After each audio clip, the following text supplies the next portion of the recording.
All right.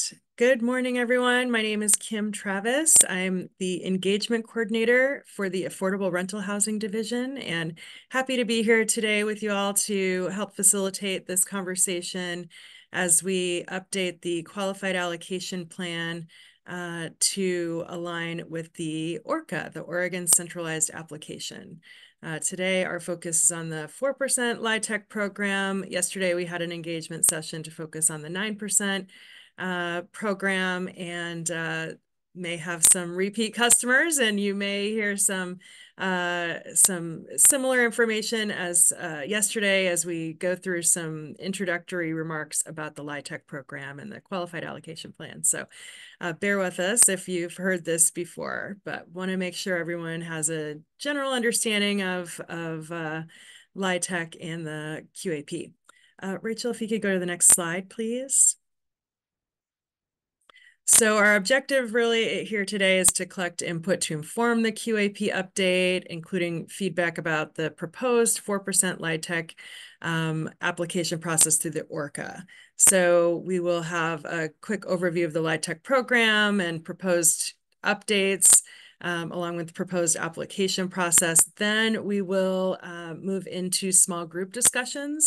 We have about 90 minutes for this meeting, and so we want to make sure that we have plenty of time to hear from you. So we've allocated about 30 minutes for small group discussions with a set of questions that we will be posing to all of you. And then we'll come back together after that at around 10:45, 10:50, and talk about the next steps and timeline. So go to the next slide.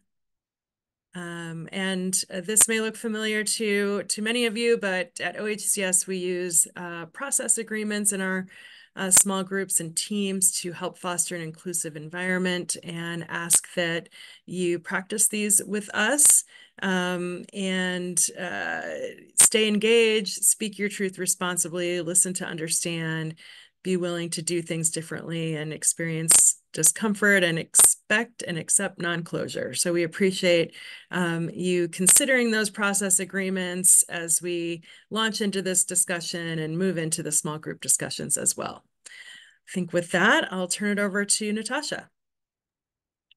Hello, everybody. Good morning. Nice to be with you again today. My name is Natasha Detweiler-Davy, she, her, Director of Affordable Rental Housing. And so, as Kim has just laid out, we'll be focusing this morning on the 4% tax credit program. And this is, the other side of the IRS Section 42 LIHTC program. So this is a tax credit, a federal tax credit that is able to generate tax credit equity into the project. The credit is claimed over 10 years by that equity investor. The 4% tax credit program, traditionally, that tax credit equity traditionally covers around 30% of total project costs. And the way that the 4% tax credit is generated, unlike the 9%, which are allocated to the states to deploy. In the case of 4% low-income housing tax credits, those are generated when at least half of the project is financed with private activity bond authority. So I'll talk a little bit more about that in a second. The Qualified Allocation Plan is the document and mechanism by which we are required by the IRS to establish policy and governance around the tax credits. And I think we can go to the next slide. And yesterday we talked about the 9% process, which requires a selection process by the IRS. In the case of the 4% tax credit program, again, this is generated when you finance the resources with at least 50% PABs. In the past, these had been non-competitive resources, so when a project could use them, they were available. But has over the past few years has become oversubscribed, and I think that's in great part thanks to all of the hard work that all of the development community has done, as well as state and local government prioritizing resources to be able to finance the needed expansion of affordable housing. But when that happened, it required us to put into place kind of a way to prioritize all of the projects that already had their gap resources committed and were just needing the private activity bonds to create the tax credit.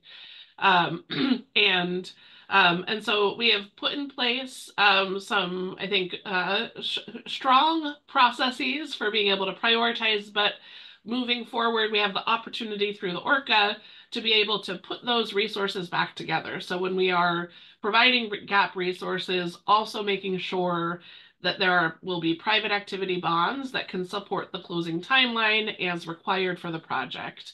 So I think that we have a broader ability to get over the kind of hurdle of where we have been in needing to take a list of projects that already had either state or local resources in them, but needing to prioritize and really kind of think of that as projects, the investments that all needed to get through. And I think if we can go to the next slide.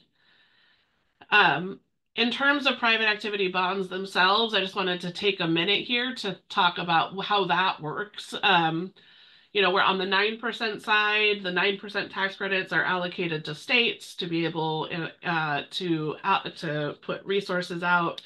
The state of Oregon receives private activity bond authority from the federal government. Private activity bonds can be used for a great many different things that have public benefits. Housing is one of them, infrastructure projects. Business Oregon is always has projects to contemplate that could use and deploy private activity bonds. It has the advantage of a lower interest rate as a tax exempt resource. And in the case where it is used in affordable rental housing, it generates a tax credit, which also brings tax credit equity to the state and is the reason why the state has been prioritizing private activity bonds to be able to support affordable rental housing. Every biennia, there's a bond bill that allocates resources for bonds. Private activity bonds are one of those. The bond bill currently attributes and assigns 450 million of private activity bond authority annually to OHCS. There's a total, I think the total allocation of private activity bond authority to Oregon is somewhere in the 500 realm. I think it's a little bit more than that. It's based on population, so it fluctuates a little bit. So we are really, OHCS right now is positioned to have the majority of private activity bond authority. Anything that doesn't come straight to OHCS is given to the Private Activity Bond Committee through Treasury.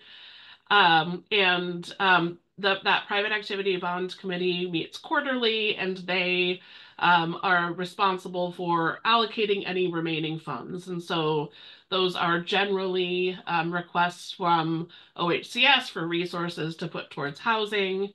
It can also be the Business Oregon, as I mentioned, where there's infrastructure or other related projects that would come forward as well. And in the past, before private activity bonds and 4% was oversubscribed, that was the means where housing authorities would go forward to be able to request them directly from Private Activity Bond Committee. As we did that transition, where it went from non-competitive, there's more than is needed, to not as much as we actually need to have real projects for OHCS, in navigating that transition, we did create a deliberate relationship and agreement with the housing authorities to ensure that they would be able to access private activity bonds directly from OHCS. We had statutory revisions at that time to ensure that we had the ability to sub-allocate private activity bonds to housing authorities and have in place policies that allow housing authorities to issue bonds where other state resources are not also in those projects. And as we think about navigating all of those agreements and needing OHCS to have the ability to look at that longer timeline for private activity bond resources, again, I think each of these are really time sensitive in a lot of different ways.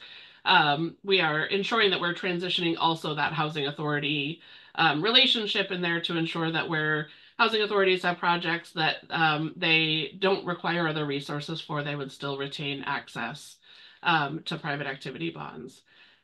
And I think all of this also means that we need to be making sure that that we can retain the most ability to leverage private activity bonds. Again, there's other interests in these resources, and they're not into, you can't just spend them whenever. There's two different types of like words and around this. So current year resources is that, what we are getting from that current year of that authority. Again, we get 450 right now in current year resources.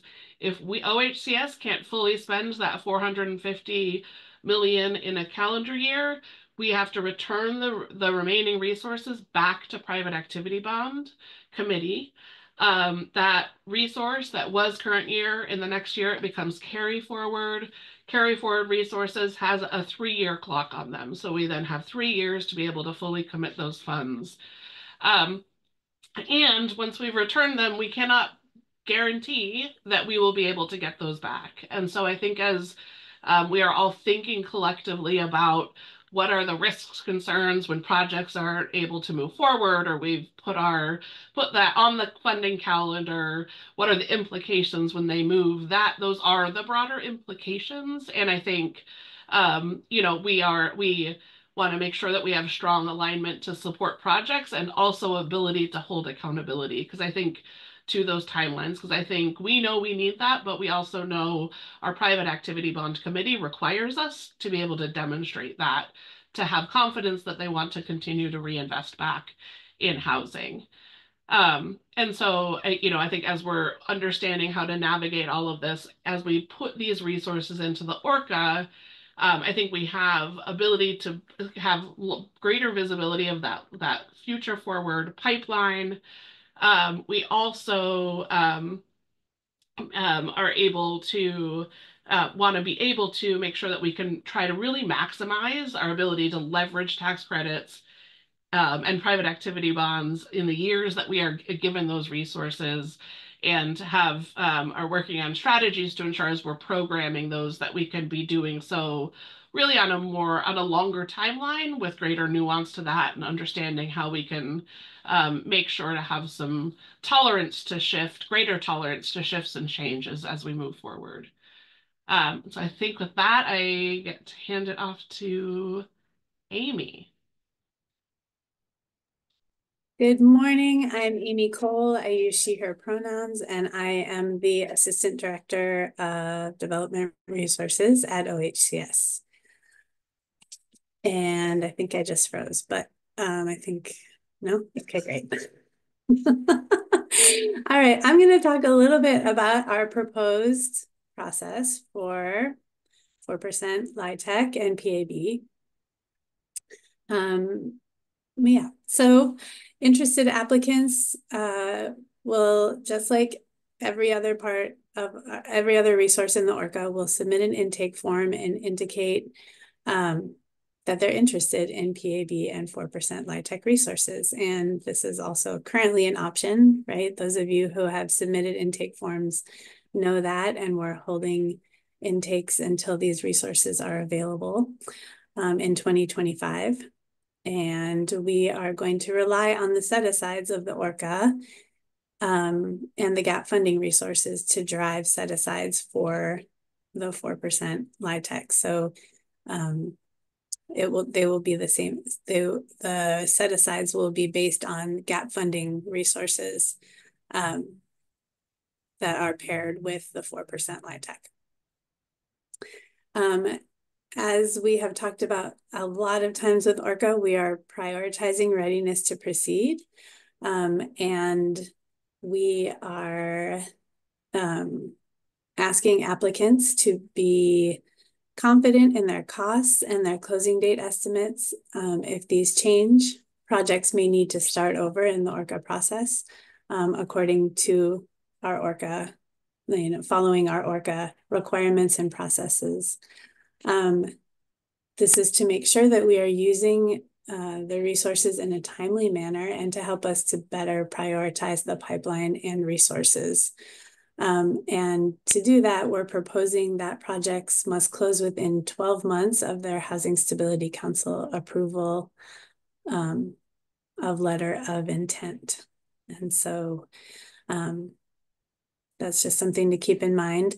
And projects, we're also saying that projects, of course, need to meet ORCA requirements and standards.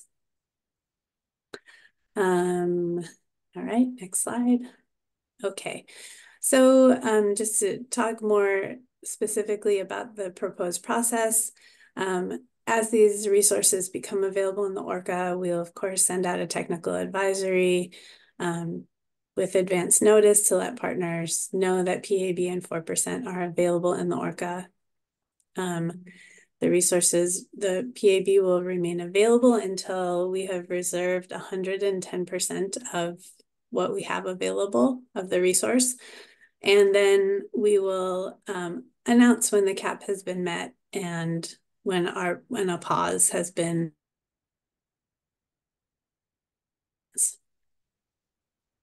Next slide.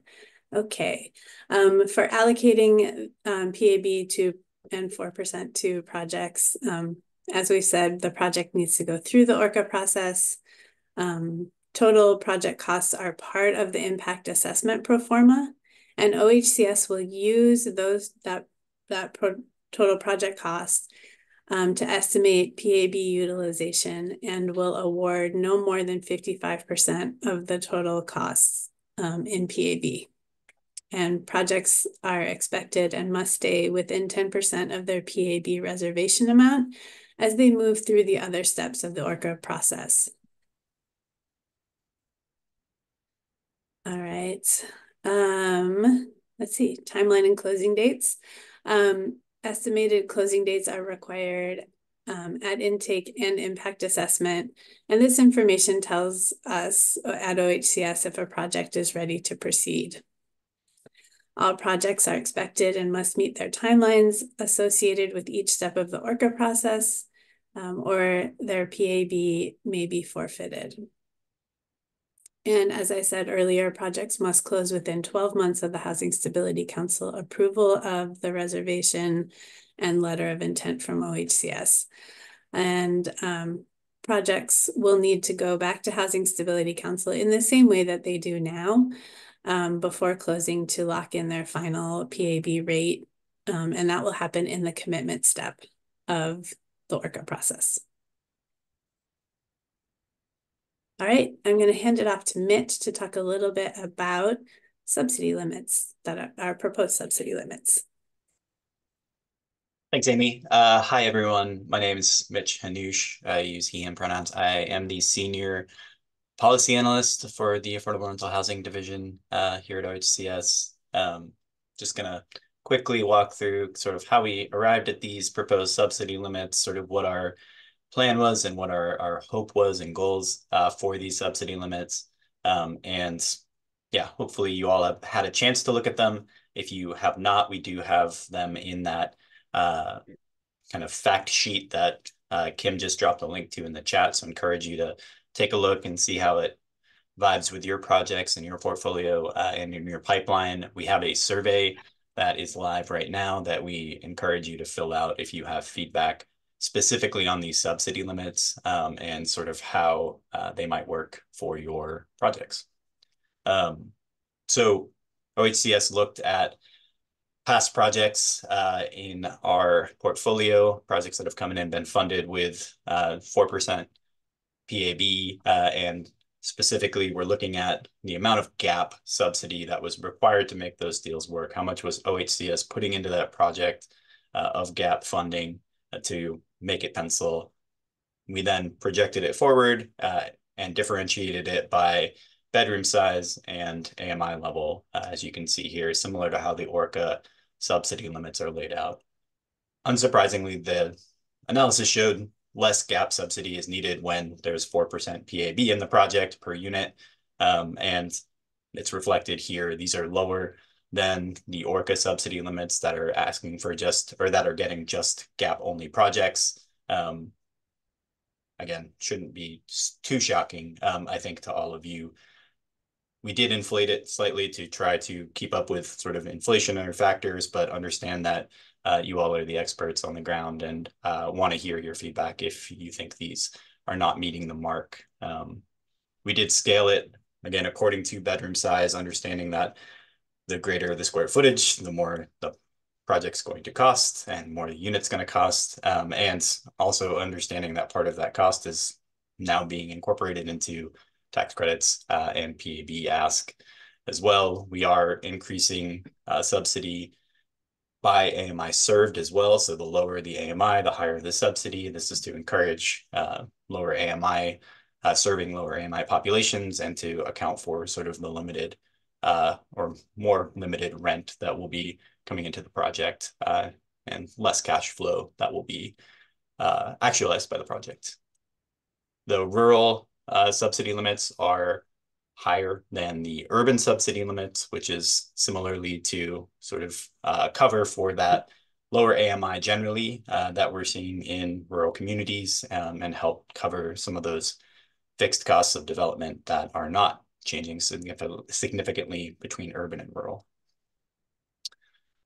We are still similar to the ORCA subsidy limits, including that additional kind of building level subsidy to account for projects that have some type of unique feature that's required for tenant life, safety, or health needs. And that includes things like increased accessibility factors for elderly and disabled populations, or potentially unique needs or spaces for agricultural workforce, things to support children and families, durability interventions for populations that potentially are more high acuity and potentially might need more durable unit production. Things along those lines, we are allowing for up to $200,000 per project to be added to the total budget amounts. Yeah, so I guess just happy to talk about these today, understand that it's a big table that's differentiated by a lot of factors, and really do encourage you to sort of take your time, look through these, compare them to how your project is modeling, and potentially, if you're seeing issues with this, would love to get your feedback in the survey as well. And yes, Robin, the rural numbers are there, urban numbers are here too. They're both in the fact sheet as well. And yes, we'll share a link to the survey. Thanks, Jonathan. I think that's it from my end. I think I'll pass it back to Kim, and I'll grab that survey link for you all right now. All right, thank you. We have a set of discussion questions here that we wanted to pose, but I think maybe pausing for a minute before we go into small group discussions and see if there are any clarifying questions that folks want to ask in the large format. We do have a couple questions in the chat as well about manufactured housing. So if we could address those questions either verbally or in the chat, that would be great. And then just invite anyone who may have some additional clarifying questions. That was a lot of information to cover, complex information about how private activity bonds work. So just offering up a little bit of time here for folks to ask any questions.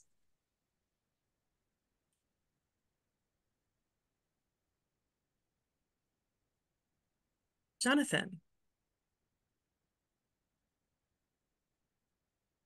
Thank you, Kim. I'll eventually come on camera, or I think I will. Yesterday in the 9% discussion, or in the 9% presentation, there was discussion about tiebreakers and cost efficiency as a factor in 9% awards. Am I right that that's just for 9%, and that same kind of analysis wouldn't apply to 4%? Trying to see who's going to unmute first. Hey, Hey, you're right. I think the 9% program requires the selection process. So there's requirements from Section 42 about what we need to evaluate. And again, we know what we do 1 year at a time, all of those pieces. The 4% process doesn't have that requirement. And what we are proposing here is that we just use the ORCA process to identify the projects and have them walk through that, which, as we are seeing and navigating on the gap only side, is funding the projects that that come through as first, and then have the wait list that is really the pipeline behind it to be able to pull from behind, as that happens. And that's not allowable explicitly in 9% program, but also we are have less, anyway, we receive the annual allocations over time and have each of them have different timeline requirements in order to retain the resources. Thank you. And I have one other question, which related to readiness to proceed. Is, my mind immediately goes to the things that we as developers can have some control over, and then things we just don't. And, that's always the balancing point in figuring out how to create accountability around readiness to proceed. Is OHCS's definition of readiness to proceed either already published somewhere that you could share, or going to be published for comment in the QAP, so that way folks on this call can weigh in about what's in which category? Yeah, I think maybe we can just chat about that for a second. I think right now we have evolved out of the NOFA, which had very little controls that were usable for us around, right? So we selected projects based on rigorous policy scoring, all of that, and then reservation letters. And we had 240-day clocks for things. And then it was, well, then at that moment, I don't know that there is a development team that hasn't needed an extension, hasn't had a change in timeline. And I don't think our intent to say is that is bad acting, but it is that how do we make sure that projects don't sit on desks for 3 years? That's what we had. And ORCA navigates that by saying when you get this first conditional commitment for out of impact assessment, you now have a time clock that you need to meet the next phase in order to retain your resources. And if you don't meet that time clock, go back in line.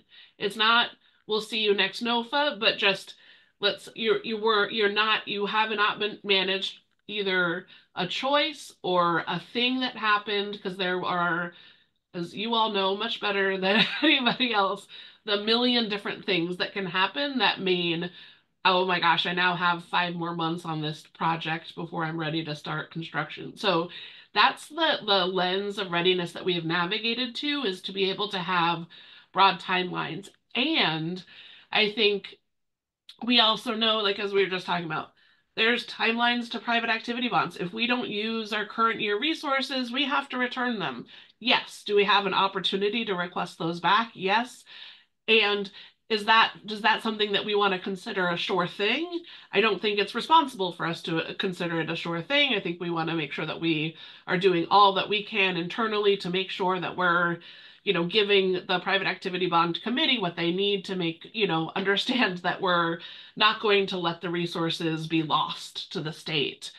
And so I think, the other piece of all of this, as we, and I think you and other developers, where there is the most timeliest deal, it's if you gave me resources next week, I could do this right the following week. And our ORCA process doesn't have that nuance to it. We don't have, again, we have a finite, we have, only as much gap resources as we have. We have held another 120 some million to be able to add, to be able to, in 2025, which will be able to be paired with the tax credit resources.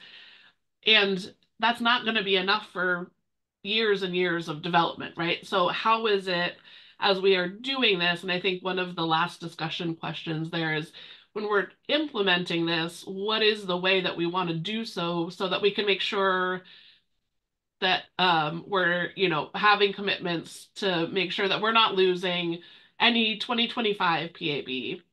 We have just gotten all of the, we had the September, I can't remember what that deadline, I think it was last week, the deadline around projects that are ready and able to do a closing with 2025 resources already have the gap resources that you need in there. And so we have that information. The team is processing through all of that. If you'll start hearing from the team, I think all signs are that we will have sufficient resources to fund all of those deals that said that they are ready, which is exciting. I think this means that we have gotten to the place where we're a little less over our skis in terms of the projects that already have commitments. And so this is like a great time to now right size it back in. But if there is additional space in 2025 to be able to close another gap 4% deal, how do we want to do this? Like, it's just like this first offering of the first implementation of the tax credits into the ORCA in a way that lets us make sure we can get that 2025 project added. Again, we'll know more very soon what that looks like, but to do that in that nuance. And I think from a readiness perspective, that's connected. And so effectively at this point, readiness is, and I'm sure that we can share, it's largely in the ORCA. So there's, what are the list of diligence items that are associated with each stage of the application process? And then what are the timelines that you have allowable to do that?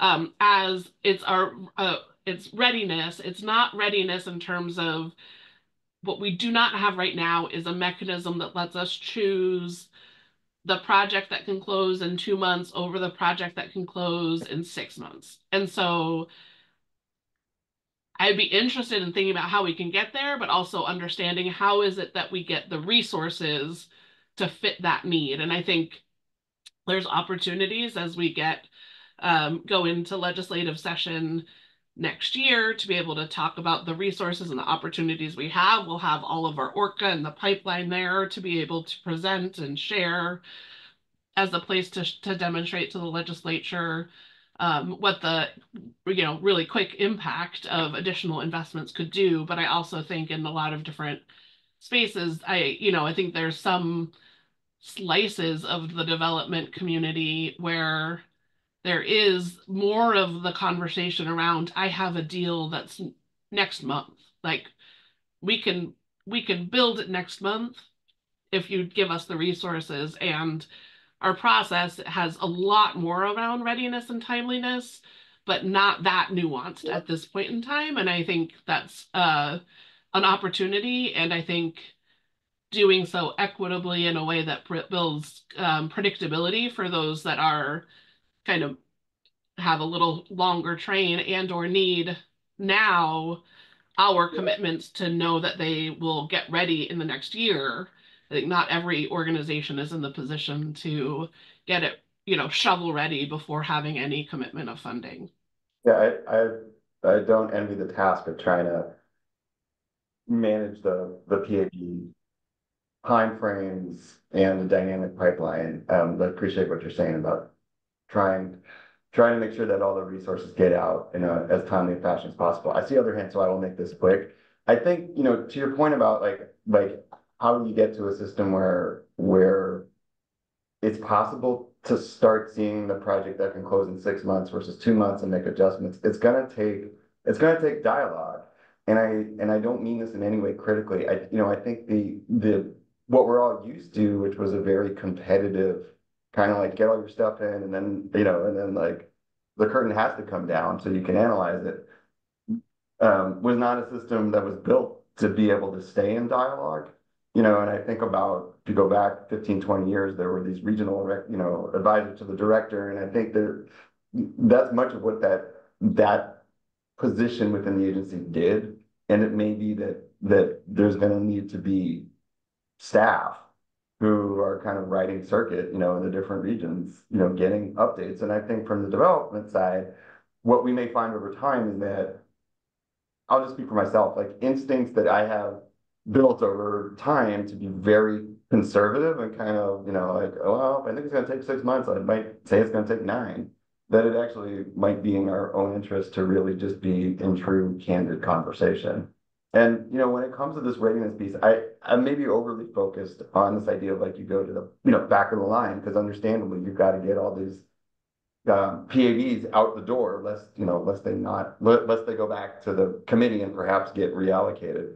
Is that they're really the thing that, like, the obvious example to me is like, is say building permit review and when you can actually start construction. As a developer, especially in Portland, you know, I can and should be accountable for when I am able to, you know, submit for a permit review and they have the architect stay on schedule. I have no idea how long it's going to take. And, you know, and so that's the dialogue piece, because if the city, you know, suddenly goes through a round of layoffs and what had been taking 6 months is now taking 9 to 12, you know, the idea that like we're all gonna have to do more work because that project needs to go back to the back of the line is something that we'll just have to figure out.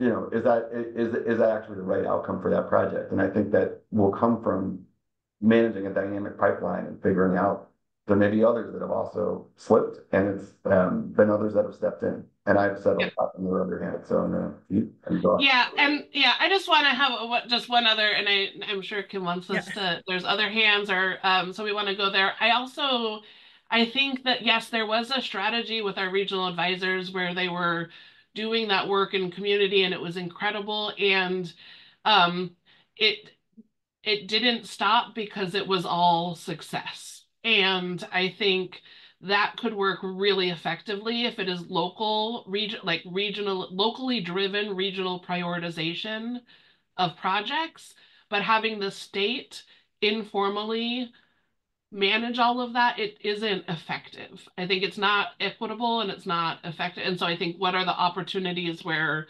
regions and local community can come together and be able to determine what the priorities are for state investments? I think we would be there for that conversation 100%. And yeah. So Kim, I'll leave it to you to decide what to do next. No, yeah.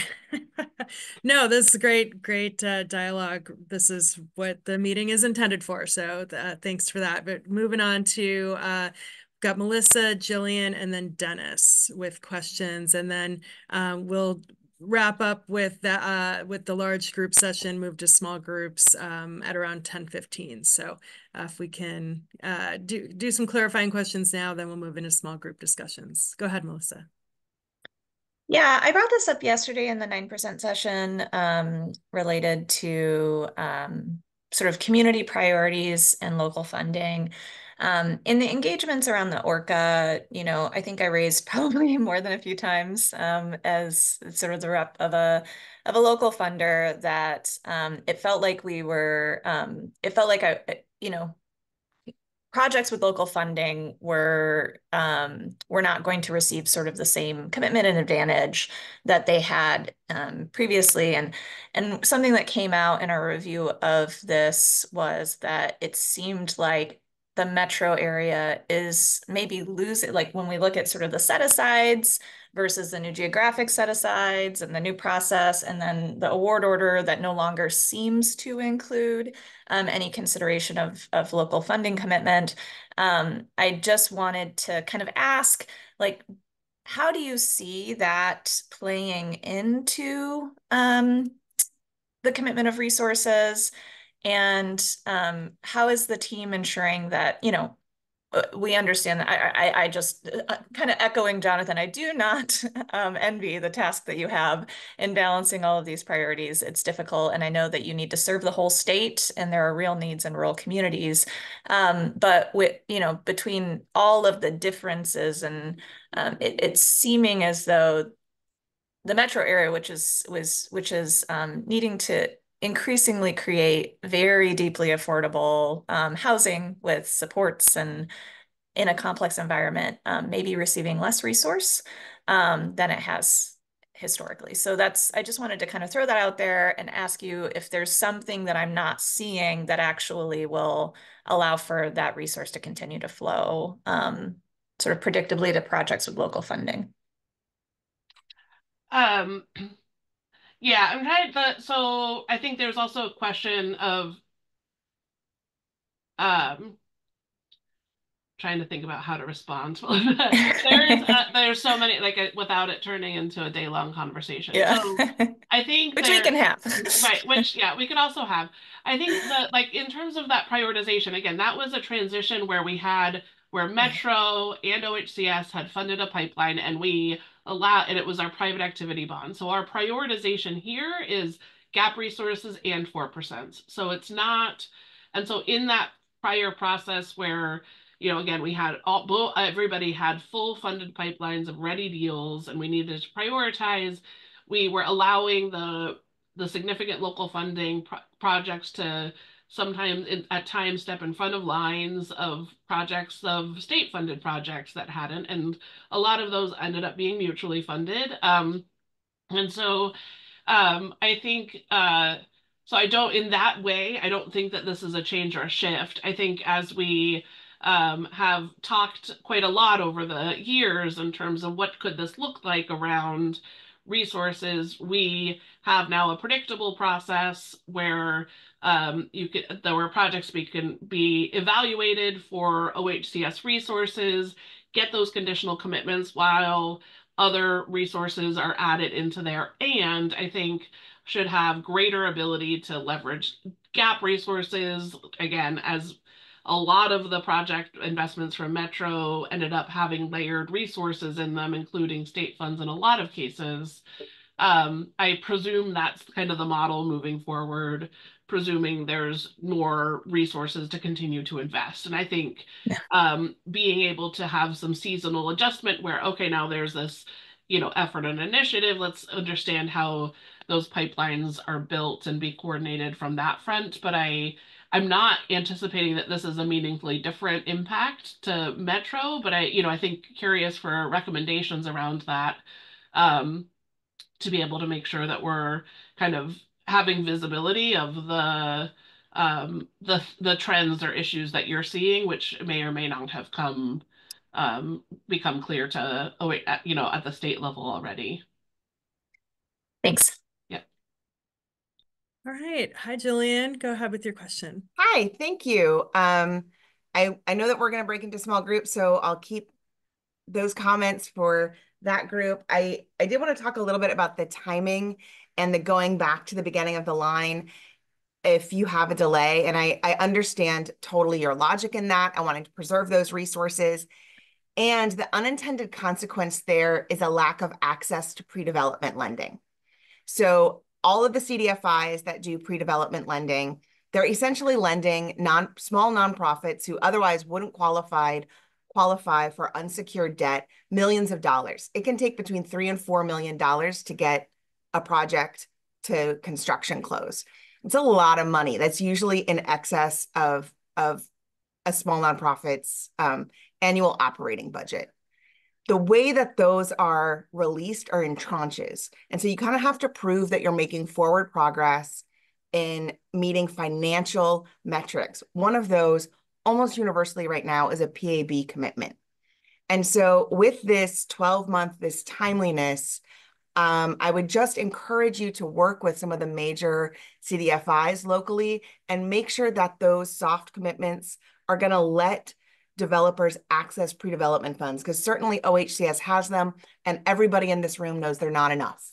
$9 million does not fund the pre-development costs. And I know we've done a lot of engagement we have done engagement with CDFIs and lenders. Yeah. So I think we've had those conversations. I just want to be clear that, like, if you are moving towards, there's a delay, let's say there's a permitting delay that's not the result of bad actions on the developer's part, and then that deal goes back to that intake, they may not have access then to that last tranche of funds that they would need to get to readiness.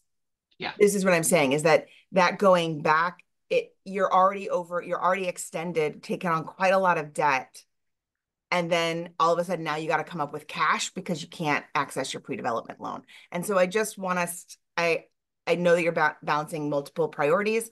So it's just something to really be thoughtful about that the impact of that is going to impact small organizations and culturally specific organizations more than it's going to affect large or for-profit organizations. And when we're talking about equity and access, I think it's just important to name that and consider it in this whole process of documentation. The other thing, and I know we have a whole breakout section on subsidy limits, so I'm not going to get too into it. I do think that doing a backwards look means that the subsidy limits are not going to be enough. Just from our experience at SEPA, we closed a project last year at 95 cents in LIHTC pricing, and this year we're closing at 81.5. That's a different subsidy limit. So if you're looking back when everyone had access to much higher tax credit pricing to now when interest rates are higher, tax credit pricing is lower, it's maybe worth, you know, if the intent is that we still have a large amount of local funding and have to stack multiple funding sources, it's just going to take longer to get units on the ground because it's going to take a long time to stack up those funding sources versus increasing the subsidy limits equals more production.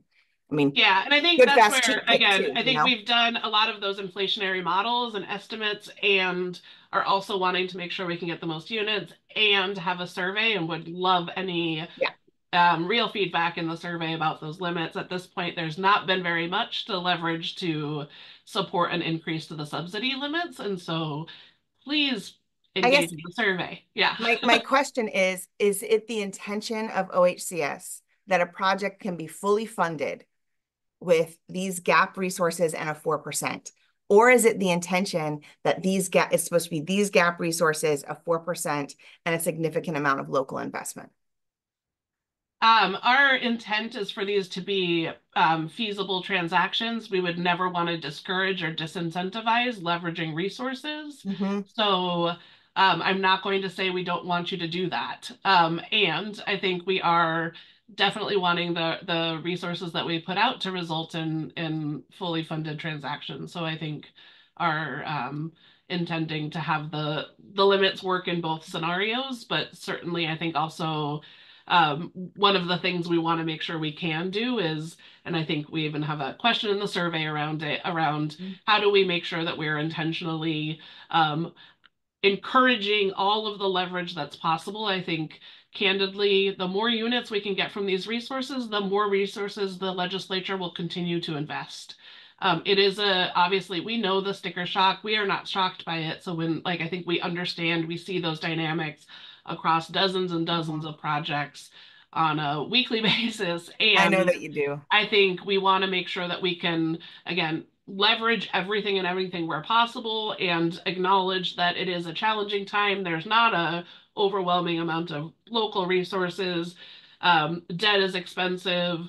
There's lender, risk aversion, all of these different dynamics and pressures. And I think acknowledge all of the trickiness in the puzzle that we are all working within. I'm gonna just respond to that and then I'll just stop talking. I totally hear that. I just want to point out that leverage means time.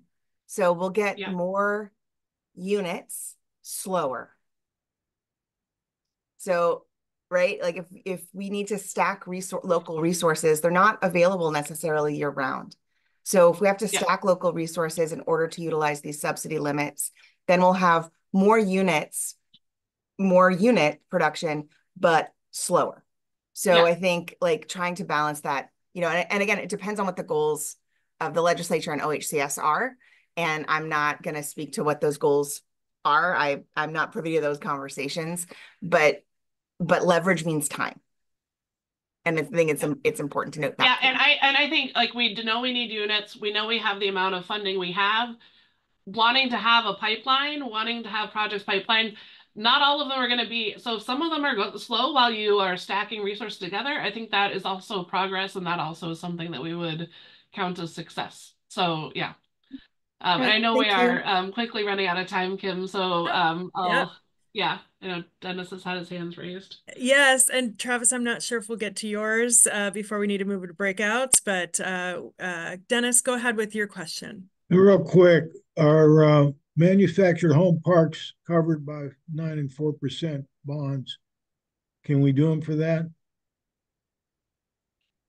We have not financed manufactured home parks with tax credits, and they are a rental resource. And so I think that would probably be a question in the details. And so I'm hoping that you can get some follow-up probably from the advisor team.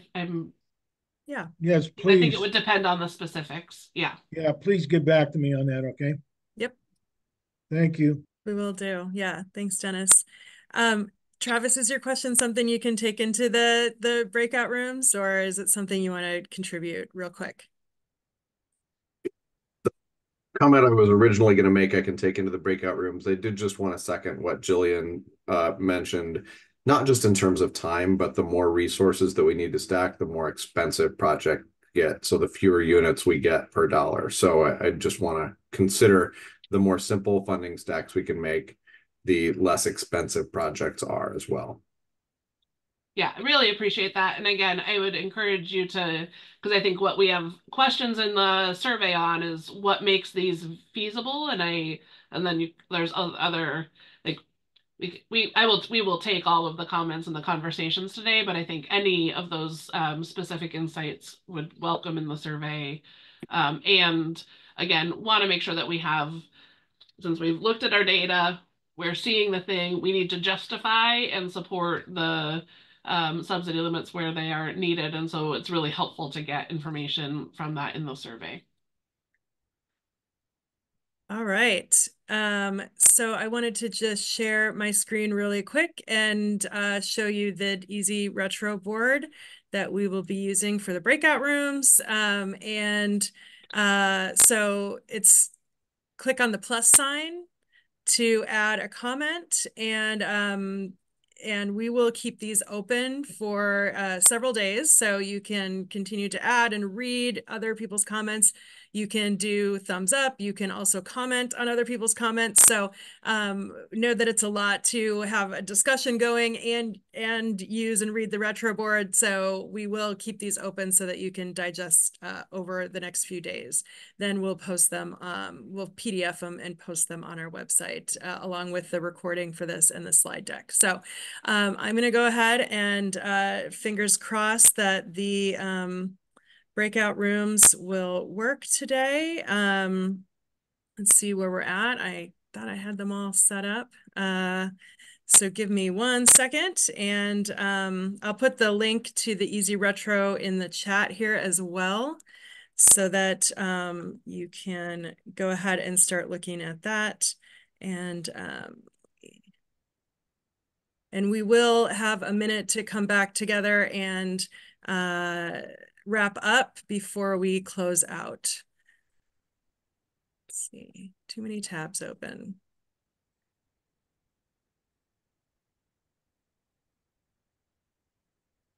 All right, here we go. Fingers crossed.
Hey, Brad.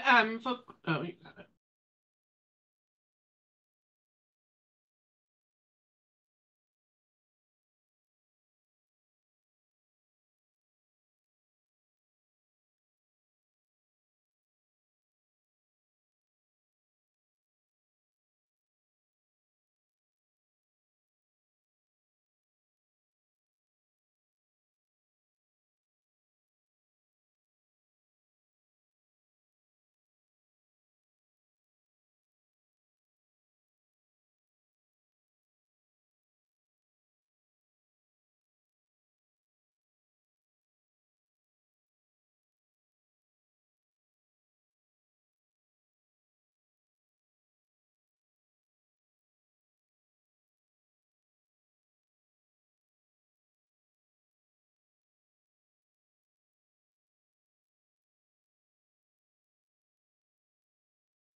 Hey, Brad, do you want to go back to the room?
Okay, welcome back, everyone. The Easy Retro board is looking very colorful. Thanks again for all of your thoughtful comments and hopefully great discussion in all the rooms. I know ours was great discussion. So we're just here briefly to share with you the next steps and the timeline, and then we'll close out.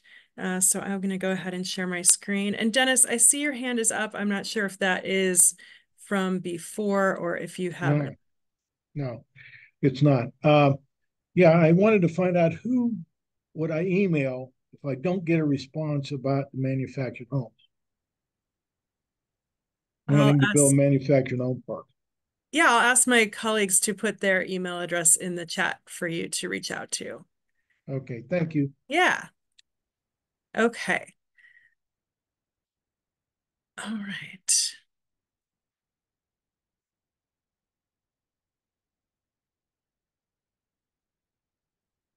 So we have wrapped up our second engagement session here today, focused on the 4% LIHTC program and QAP updates throughout. We'll be analyzing all of the input received throughout the rest of this month. And then in November, December, we'll be bringing back to bringing a framework for Housing Stability Council to review. We will have a formal public comment period to finalize the QAP and then bring it to Governor Kotek for her approval and signature, anticipating QAP implementation into the ORCA in January and February of 2025.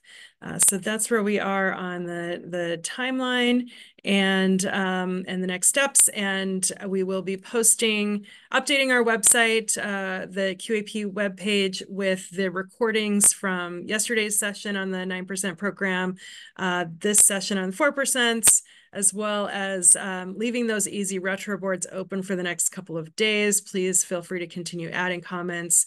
We will post those retro boards on the website as well. Don't forget about the subsidy limits survey. If you need that, please reach out to any of us and we can forward that to you. So those are the next steps. And Natasha, I'll turn it over to you for any closing remarks to wrap up.